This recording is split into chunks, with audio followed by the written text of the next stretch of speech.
ഗവർണറെ ഏത് വിധേനയും കയ്യേറ്റം ചെയ്യാനുള്ളൊരു ശ്രമം കായികമായിട്ടല്ല മാനസികമായിട്ടെങ്കിലും അത് നടത്തിയെടുക്കാമെന്നുള്ള ഒരു തീരുമാനമാണ് ഇപ്പോഴുള്ളത്. കായികമായിട്ടുള്ള ശ്രമങ്ങളൊന്നും തന്നെ ഫലപ്രദമാകില്ല എന്നുള്ള കൃത്യമായ തിരിച്ചറിവ്. ഒരുപക്ഷെ അങ്ങനെ സംഭവിച്ചാൽ കേരളത്തിൻ്റെ മന്ത്രിസഭ തന്നെ താഴെ വീഴാൻ അത് മാത്രം മതി എന്നുള്ള തിരിച്ചറിവ് മുഖ്യമന്ത്രി പിണറായി വിജയനുണ്ട്, മറ്റാർക്ക് തന്നെ ഇല്ലെങ്കിലും.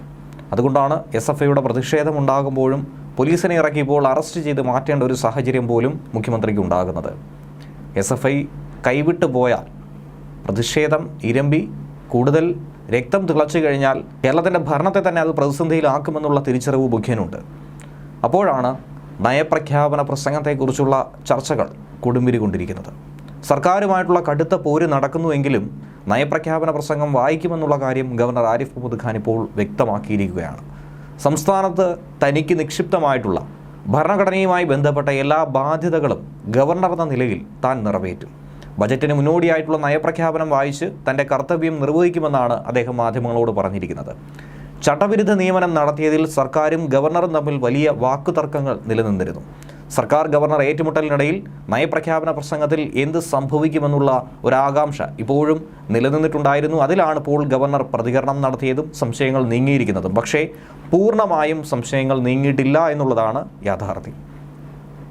പ്രസംഗം വായിക്കണമെന്ന ഭരണഘടനാ ബാധ്യത അദ്ദേഹം നിറവേറ്റുമെന്ന് പറയുന്നുണ്ട്. പക്ഷേ സർക്കാരിനെ ഇനിയും വെട്ടിലാക്കാനുള്ള നിലപാട് ഗവർണർക്ക് സ്വീകരിക്കാം.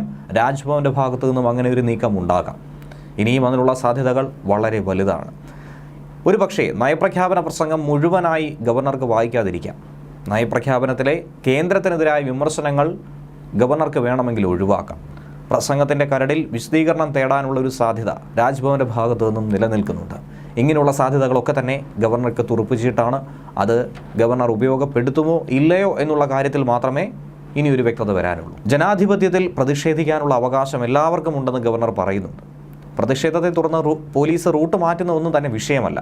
എന്നാൽ ഈ നാടകം എന്തിനാണ് എന്നുള്ള കാര്യം മാത്രമാണ് മനസ്സിലാകാത്തതെന്നും ഗവർണർ ആരിഫ് മുഹമ്മദ് ഖാൻ പറയുന്നു.